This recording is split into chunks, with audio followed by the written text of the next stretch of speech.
Very good morning, student. Once again, we are going to see the next questions. Questions number 9 and board questions 1989. 1989 का पहला account का next questions. As usual मैंने हमेशा की तरह 4 laser draw कर लिया है. Trading, profit and loss, partners and balance sheet. We have the trial balance. Trial balance में इंफॉर्मेशन है. जगन एंड मगन, you are required to prepare trading, profit and loss. For the year ended 31st December 87, we have the trial balance debit, credit, and same we have the as usual adjustment. First adjustment में उसने बोला है profit and loss in capital ratio. Second adjustment is the closing stock. आपको उसने closing stock दिया है, वो marking करने की जरूरत आपको नहीं है. Jagan has withdraw goods worth ₹600, ये भी मार्किंग नहीं होगा. अनइंश्योर्ड गुड्स 5000, ये भी एडजस्टमेंट मार्किंग नहीं होगा. 225 return of bad debts from debtors. आप डेटर्स को मार्किंग कर लो and suppose if you have the bad debts तो आप बैड डेब्ट्स को भी मार्किंग कर लो. Outstanding salary and wages, salary and wages को मार्किंग कर लो.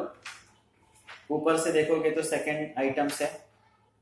And depreciate land and building 7.5%. Land and building देखो कहीं पर दिया है. यस, नीचे से देखोगे तो ऊपर का second items land and building marking कर लो. तो एज यूजुअल स्टूडेंट ये 3 लेजर्स, और मैंने हमेशा की तरह बताया you write the opening stock, you write the purchase and you write the sales. अभी आप डेबिट साइड का पोस्टिंग करने जा रहे हो ना. मैंने बार बार बताया डेबिट साइड में expenses, losses, assets which we write trading, profit and loss का डेबिट, नहीं तो बैलेंस शीट का एसेट्स. ओपनिंग स्टॉक का मतलब होता है student opening stock of material. Next one is the salary and wages. Wages and salary नहीं है, salary and wages. Salary is a profit and loss. And student, we have the adjustment 4600. We have the adjustment, so we write in the inner column. Student, cash in hand. Cash in hand is the assets. Cash in hand, and this cash in hand is 5000. Purchase and sales. अब देखो student, purchase और sales एक ही line में लिखा है. पहले purchase लिखा है ना, पहला वाला अमाउंट परचेज का. यह इस तरीके से समझा सकता हूं कि डेबिट वाला item expense and loss. Purchase हमारे लिए क्या है? Expense and loss. तो 1,12,000, 1,12,600.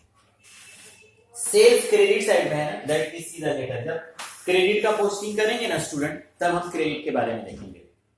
Next one is the office expense. चलो बोलो, where we write the office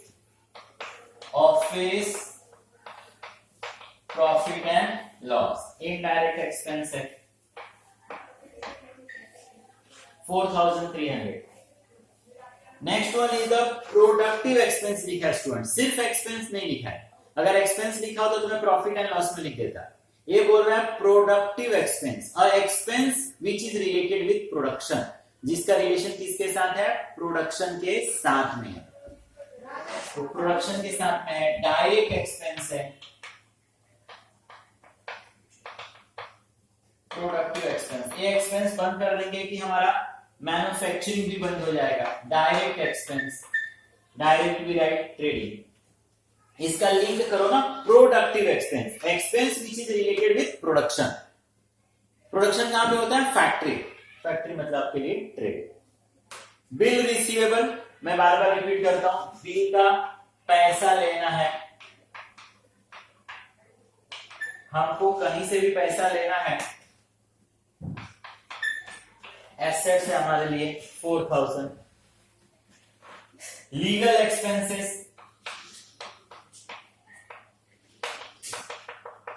indirect expense है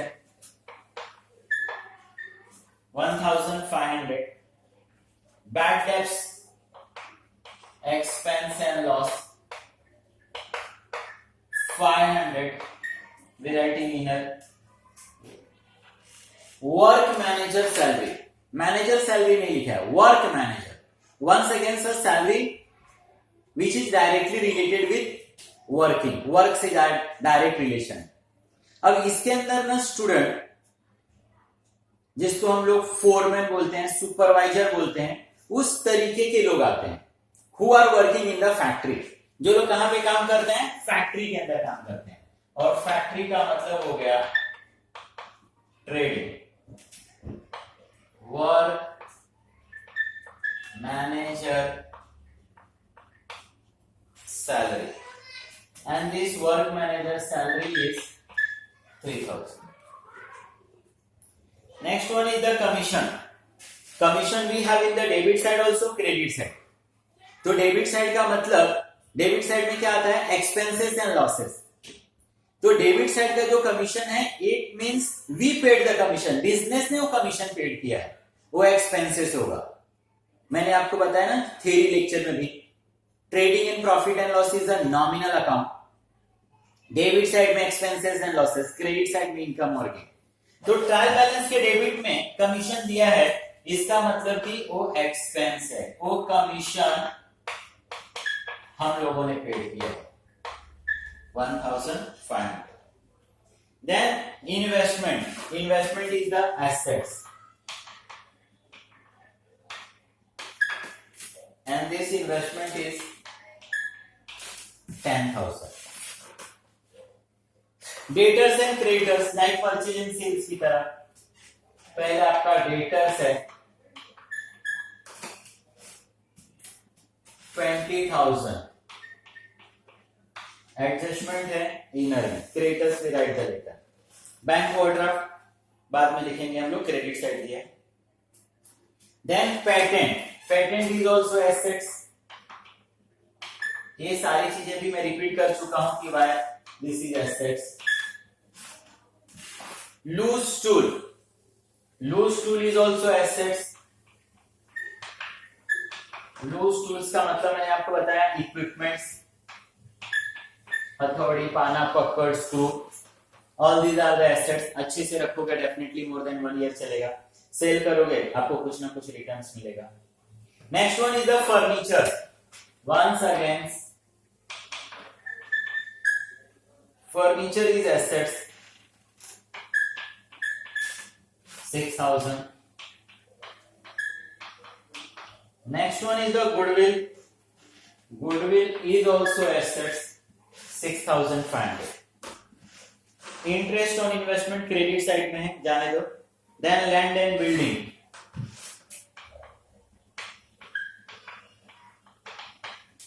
Land and building, and we have the adjustment, so we write in the inner 25. And capital तो credit side में. तो student here we finished all debit posting. हम लोगों ने debit side का posting finish किया. Now we see the credit side. जब आप क्रेडिट साइड का पोस्टिंग करोगे स्टूडेंट, तो मैंने बार बार रिपीट किया ना, क्रेडिट साइड में income, gain and liability, which come trading profit and loss का क्रेडिट, नहीं तो बैलेंस शीट का liability. First one is the sales. आप देखते हो कि we have the fix place, trading का क्रेडिट. कमीशन 2,400. क्रेडिट साइड में कमीशन है, क्रेडिट साइड में इनकम गेन आता है. तो क्रेडिट साइड में कमीशन, इसका मतलब कि हमको कमीशन मिला हुआ है. Indirect income, profit and loss 2,400. Debtors and creditors. Creditors आपको दिया हुआ है. Creditors a person from whom we purchase the material, जिसको पेमेंट करना रहेगा फ्यूचर में. Bank overdraft. Bank overdraft liability.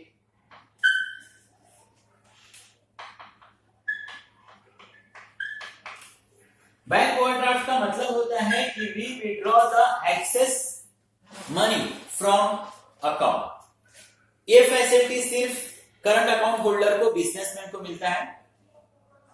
और मैंने बताया कि bank overdraft means we withdraw the excess money from our account, हमारे अकाउंट में पैसे नहीं है फिर भी अप टू दैट अमाउंट जिसका हमने उस बैंक से परमिशन लिया हुआ है वी कैन विड्रॉ, मतलब टेम्पररी पीरियड के लिए बैंक से लिया हुआ ये लोन है, टेम्पररी पीरियड के लिए बैंक से लिया हुआ लोन है, loan is a liability, loan लिया है आपने, आज नहीं तो कल आपको रीपे करना है।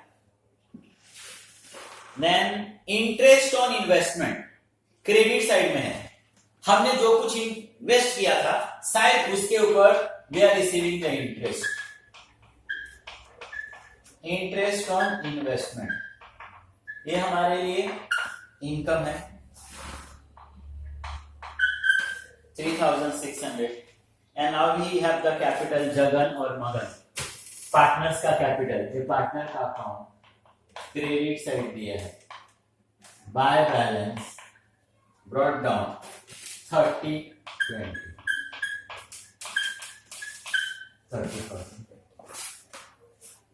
तो student here we finish the trial balance का posting.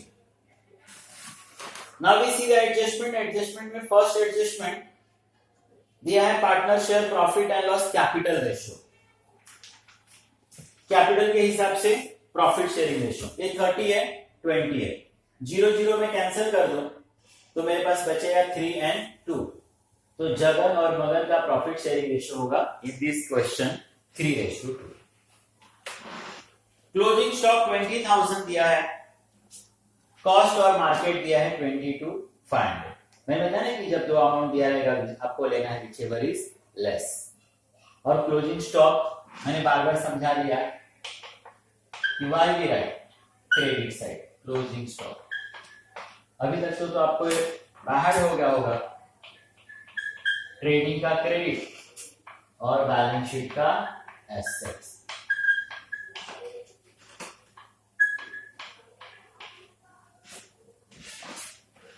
Jagan has withdraw goods worth ₹600, अब देखो जगन ने 600 रुपीज का गुड्स लिया for personal use.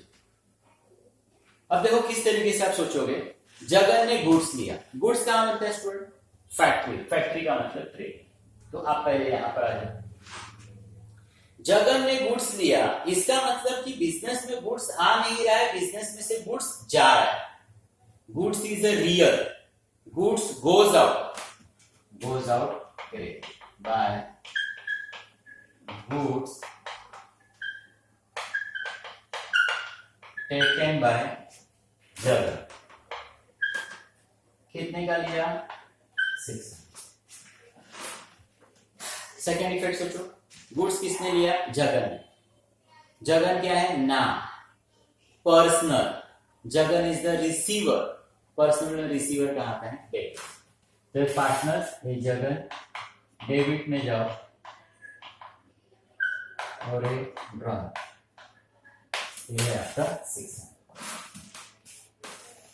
Uninsured goods ₹5,000 were destroyed by fire. Insured का मतलब होता है सुरक्षित, अनइंश्योर्ड का मतलब होता है असुरक्षित, मतलब जिसका हमने इंश्योरेंस नहीं निकाला था। तो एक 5,000 रुपीज का ऐसा हमारे पास गुड्स था जिसका हमने इंश्योरेंस नहीं निकाला था, फायर हुआ और वो गुड्स क्या हो गया, जल गया। तो वंस अगेन लास्ट वन की तरह इसको भी सोचते हैं, हर एडजस्टमेंट को उसी तरीके से सोचना चाहिए, एवरी वर्ड्स का मीनिंग स्टूडेंट मालूम होना चाहिए, मीनिंग मालूम होगा तो आपसे गलती नहीं होगा।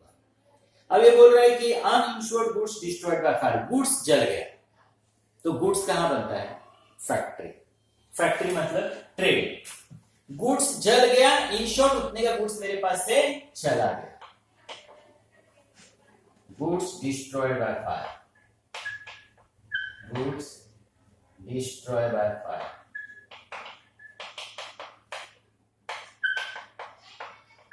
कितना 5,000।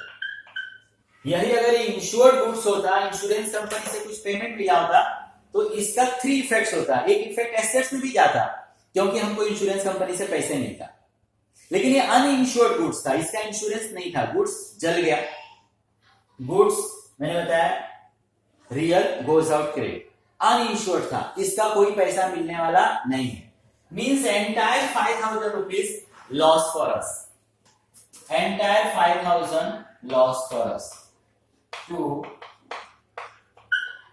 loss by fire. पूरा का पूरा 5,000 रुपीज का गुड्स जल गया और 5,000 का लॉस हो गया. 225 return of bad debts from debtors. ये बोल रहा है कि आप अपने डेटर्स में से 225 माइनस कर दो, आपको क्या हो गया? लॉस हो गया. आरबीडी नहीं बोल रहा है, बैड डेट्स बोल रहा है. New bad debts. Reserve for doubtful debt नहीं बोला.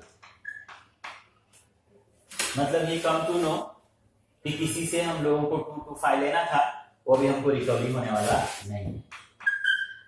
तो 19,775.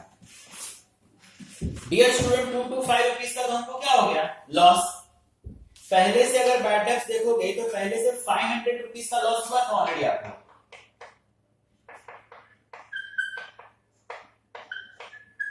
इसके लिए इसको न्यू लिख रहा हूं. ये लॉस अभी हुआ 225 725 is the total. Outstanding salary and wages. Salary and wages 4,600 हम लोग ने ट्रायल बैलेंस से लिया, मतलब 4,600 तो पेड कर चुके. एडजस्टमेंट रीड कर रहा हूं तो मुझे मालूम पड़ रहा है कि 400 रुपीज स्टिल आउटस्टैंडिंग, अभी भी बाकी है.